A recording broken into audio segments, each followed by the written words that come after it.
वक्त तक जो सूरत हाल हुई है उससे आपको अपडेट करते हैं। और एक चीज़ शुरू में मैं आपको अर्ज कर दूं कि यहाँ पे एक ऐसा केस जो पाकिस्तान की तारीख के अगर 10 बड़े केसेस कहें तो उनमें से एक है। और ये केस तहरीक इंसाफ के लिए, इमरान खान के लिए अहम तरीन केसेस में से एक केस है। और इस वक्त यहाँ पे बिल्कुल पुरसकून माहौल है।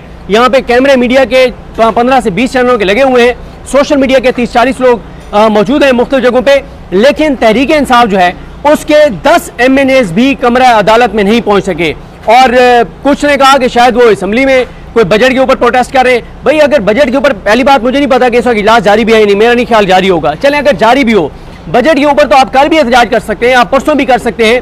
लेकिन सुप्रीम कोर्ट में ये जो टाइम चल रहा है ये आखिरी टाइम है। आज ही फैसला आने के चांसेस हैं, आज ही फैसला महफूज होने के चांसेस हैं। लेकिन तहरीक इंसाफ के MNAs नहीं आए, सेनेटर्स नहीं आए, PTI की क़यादत नहीं आई। PTI